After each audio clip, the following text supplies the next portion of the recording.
What was Dave Filoni truly trying to tell us about the Clone Army? We know he's an expert at storytelling and animation, character development, and a new perspective on the entire Star Wars galaxy, but there's something very unique about the Clone Trooper. Something that makes the Clone Trooper so interesting to look through in a psychological lens that almost feels too far for animation. Now, I'm going to preface this by saying I'm no psychologist. I'm an 18-year-old who just got out of high school, and I'm just a big Star Wars nerd. Part 2 of this video will be released very soon too, so if you want to see that, hit that subscribe button. The Clone Wars, airing in 2008, gave us an entirely new perspective on the galactic warfare of the prequel trilogy. This show brought a humane, a more relatable approach to the fictional galaxy. One of the main things that the creator, Dave Filoni, does spectacularly throughout the show is giving depth to the clone army. Each clone had their own unique story that the average viewer almost immediately resonated with. A lot of fans, including myself, became seriously emotionally invested with these arcs, and especially the Umbaran arc, which I'm going to be talking about a lot in this video. I was wondering, why do we feel so attached to these soldiers? And I don't mean most of the compassionate heroes like the Jedi. I'm talking about the clones in specific. In this video, I'll be diving into a psychological analysis of the clone army, covering fans' emotional attachments to the clones and how their character development plays a crucial role in our relatability to the clones. First, I believe we need to understand why we relate and empathize with fictional characters at all. Star Wars for me, like many of you, is my escapism. I want to feel as immersed in the fictional galaxy as I can. Combining that with an empathetic personality like some of you may have, you can get pretty seriously invested into these situations that the clones go through. Clone Troopers. Modeled after the genetics of Jango Fett, the fierce Mandalorian bounty hunter. The cloning center of Kamino was established by Jedi Sifo Dyas in the city of Tapoka on Kamino. Kaminoans, characterized by their alien-like silhouettes and stoic demeanors, were notorious for their studies of genetics and the pioneering of cloning. The clone troopers weren't completely copied from Jango Fett's genetic makeup, at least not neurologically. The clones' genetics were modified to make soldiers obedient and age twice as fast as a human. This was to speed up the training process and obviously push out more clones. Keep this in mind because it'll be important when it comes to viewing the clones from a moral standpoint. Although the clones were modified to be obedient, this wasn't a foolproof solution. There were few cases such as Slick, the clone who committed treason against the Republic, passing info to Sith assassin Asajj Ventress. Also the case of Cut Lawquane, who fought the first battle of Geonosis and found himself dead among comrades and decided to flee to Saleucami to devote himself to marriage and children. The clones who encountered Cut did not report the case of desertion to the Republic, which is one of the key actions that shaped the moral complexity within the troopers. So why are Star Wars fans so fascinated with the clones? Well, I want to look at an unconsidered factor when we ask ourselves this question. There's lots of psychological analysis between seeing a face and associating it with an amount of trustworthiness. This study is called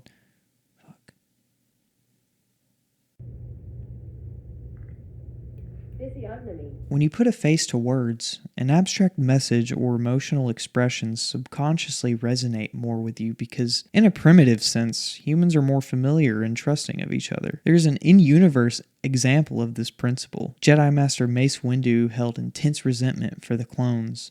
The clones' identical faces each prompted Master Windu's memory of the deadly bounty hunter the clones were modeled after. And I guess Jango's demise would most accurately depict Mace Windu's feelings towards him.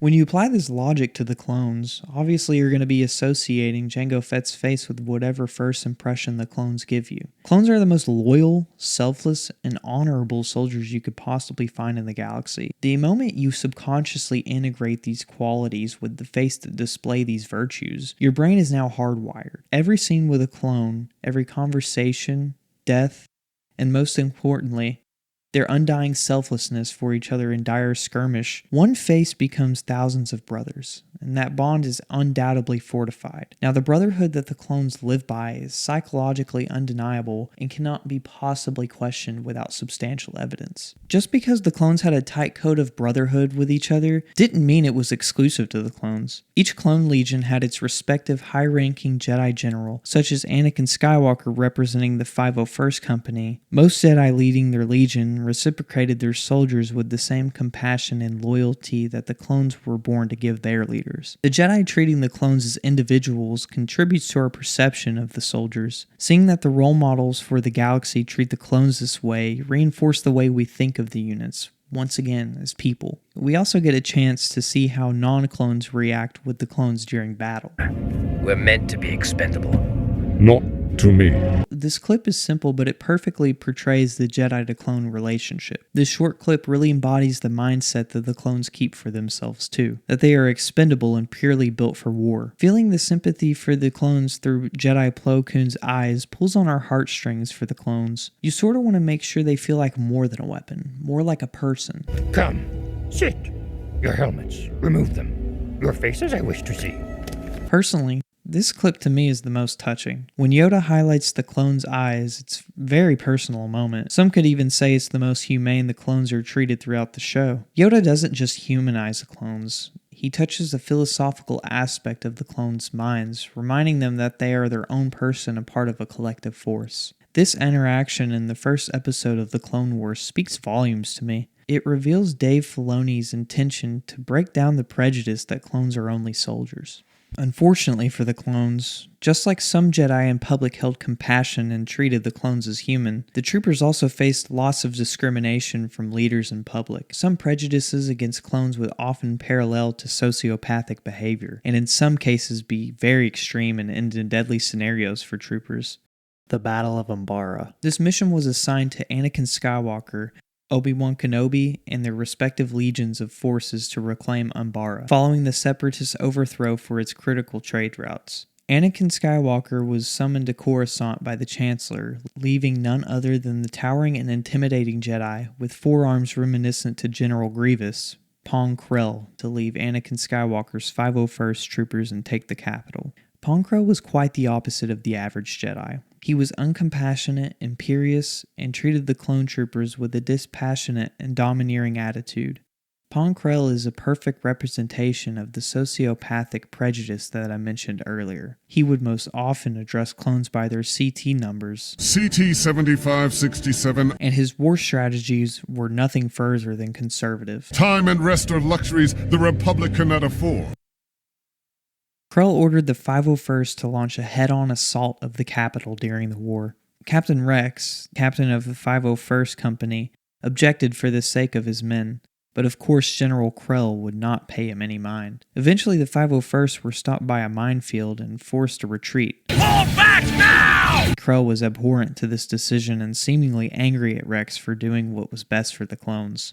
The 501st were forced to adhere to Krell's commanding style, and after this instance, they grew speculation of his real stance on the war itself. I noticed something very interesting among the clone troopers. When the clones are coming up with plans or rationalizing ideas, or for example, discussing General Krell's plan, it almost translates as one train of thought or internal monologue. Let me explain. The clones have their individual discrepancies. Some clones are more emotional, some are more composed. Above these individual traits, they are mentally confined to the obedience they were born with. Now, I may be looking too deep here, but the clone troopers almost resemble one person's ego. I believe this contributes very heavily to our relatability to clones, and it's almost as if we go through their train of thought with them when it comes to hard decisions, which all humans can relate to. Now, getting back on track to the battle at hand, I want to highlight Captain Rex and talk about the revelation that the clones shared due to the events of the arc. One of Rex's shining virtues is loyalty.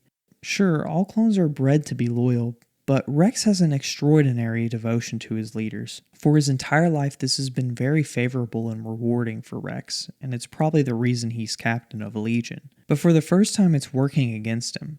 Rex is between a rock and a hard place, with his men and Pong Krell not agreeing, and he's torn between doing the morally correct thing and following orders. This isn't just a dilemma Rex faces. Here though, in this moment, Rex is the direct communicator to the general, which puts lots of pressure on him. You believe that? Or is that what you were engineered to think? This moment is very definitive and shows how aware different clones are of their nature and what morals are correct. It also highlights that some clones may even ignore the morally correct thing because it's the path of least resistance. In this case, I think that Rex is completely consumed by his loyalty. From an outside lens, he seems obsessed with the idea of following his code. We obviously know he cares deeply about his brother, but Rex has internal warfare with this decision. Hardcase, the clone that's trying to talk some sense into him, is obviously aware of the right thing to do, and seems to value brotherhood higher than hardwired obedience. Rex, on the other hand, is opposite. Seeing this, you put yourself in the clone's shoes. Most of us would probably resemble Hardcase in this situation, and that empathy just pulls us closer to the troopers. You feel bad that the clones are hardwired for obeying the leadership. It makes it more depressing watching the clones conforming to what they know is their doctrine, and if they don't follow this doctrine, what are they to themselves? To them, not following orders makes them feel worthless. It's what they were born to do. Moving on later in this battle, a Separatist supply ship is pinning Kenobi's forces. He informed Krell about this and ordered Rex to prepare the 501st for an assault into a dangerous front. Rex resisted, but was quickly ordered by the general to get the men ready. Later that night, Hardcase, Fives, and Jesse devised a plan to use Umbaran ships to destroy the Separatist supply ship. I wonder where they got that idea. Rex brought this up to Krell, but to no surprise, he shot it down immediately. Rex knew that the clones were going to carry through with the mission because he was told. Despite Rex being an obedient clone, there was perhaps an even more obsessed clone, Dogma. Dogma went to go report to Krell that the clones were still discussing their plan, but Rex stopped them. Highlighting his value of brotherhood, he made sure Dogma did not report this to Krell, which showed a bit of a different side of the captain and his fight within himself. Hardcase, Fives, and Jesse, being the subversive, reckless, and in comparison disobedient clones they were, decided to carry on with the plan with the motive possibly being out of spite for the temperamental general's treatment of his soldiers. The small group of clones had made their way to the supply ship. They were immediately overwhelmed by the dogfight ahead of them. The troopers were trying to navigate foreign technology and trying to take down an entire supply ship. Once they made it into the supply ship, the droids detected them almost immediately and they were pinned.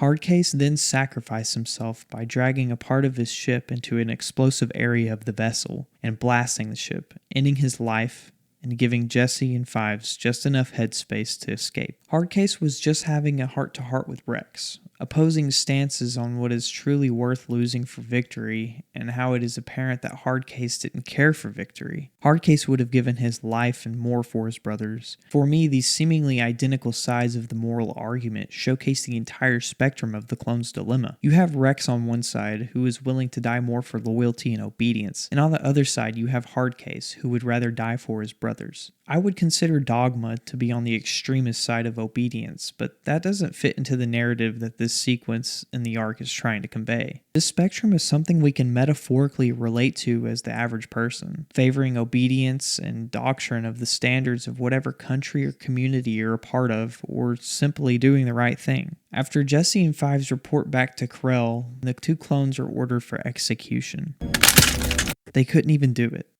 It was simply the wrong thing to do. Fives had cleared the clones of their obedient delusions and morally influenced the squad to do right and embrace brotherhood. General Krell is obviously extremely angry with this, but there are bigger matters at hand. His plan was finally falling into place. Krell is about to last the launch assault of the capital, and he tells the troopers something very important. The enemy may disguise themselves as clones. After this, the final battle of Umbara begins, and the troopers are dispersed into the exotic jungle. It's so dark that they don't even know what they are shooting at. Rex sees the clone disguise, and with the helmet halfway off the lying corpse, he sees the true atrocity of the situation. They are clones of the 212th Battalion. Stop firing! Now the reality hiding behind the smog of honor and doctrine was unveiled, and the troopers realized that General Krell wasn't just an extremist, he was evil. The events preceding the false battle make this moment so much more heartbreaking and eye-opening for the clone troopers. The soldiers were so loyal to each other that none of them could let their devotion to obedience undermine brotherhood. They couldn't even have executed their own brothers for accused treason, and now they have killed heaps of their own family because of blinding loyalty to an evil general.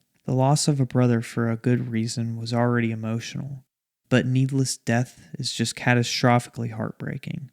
General Krell, you're being relieved of duty. As Krill seemingly escapes, he was eventually taken down and stunned by a few clone troopers. The troopers had brought the treasonous general to imprisonment, and Rex demanded a very difficult order for himself to give, for any clone to give. On your knees. Krell reveals his plan to become Count Dooku's apprentice and turn to the dark side. This arises a revelation within the troopers that their leaders, mentors, and protectors could fall to the dark side, and it created doubts within the clones about the Republic's real role in the war. The idea of blind faith to a leader is now starting to shatter. The clones have discovered they can think critically, and in a costly way, they have now discovered that critical thinking is necessary, no matter how strong your duty to follow and obey is. I think most of you watching have all had moments like these, coming to terms that our leaders and guardians, protectors are not all perfect. We can all empathize greatly with watching these soldiers go through this. Rex's finger is on the trigger. He's about to execute his leader, falling on no moral code, no doctrine, nothing but brotherhood. Dogma, seemingly the most morally detached clone in the squad, ends Pong Krell's life. This perfectly represents the clone's shift from obedience to free thinking and moral correctness. Dogma completely went against his neurological code and redeemed himself, and that shows us how powerful the family of soldiers really is. Some of you are probably asking, where is Jedi Ki-Adi-Mundi, the Syrian Jedi who is supposedly sociopathic by the nature of his race?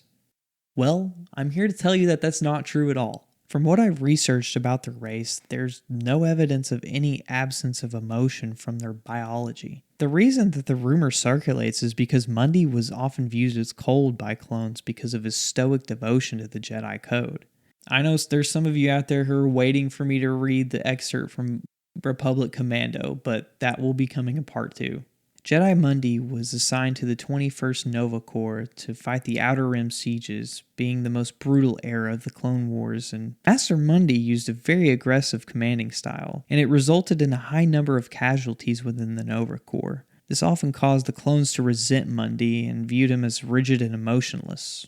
You could argue that Mundi faced a similar moral stance as Dogma. He was so devoted to his code of honor that he didn't value human life. Mundi, mislabeled as cruel, was only an extremist. Mundi seemed to embody everything wrong with the Jedi Order. In regards to Count Dooku, who by the way helped orchestrate the Clone Wars, ordered multiple genocides, and murdered his brother, was not viewed as evil by Mundi, but rather a political idealist. Sure, apparently the Council has a hard time coming to terms with the fall of the former Jedi, obviously. Now after our episode of Mythbusters, there's a bigger picture from the show we can take. The journey we take alongside the clones in the Clone Wars is not one of a short span. The Clone Wars spans 7 seasons and amounts to a heaping 50 hours. In these 50 hours, it's only natural to feel a decent amount of empathy and perhaps a parasocial relationship with some of the characters. This happens because of the human need for connection.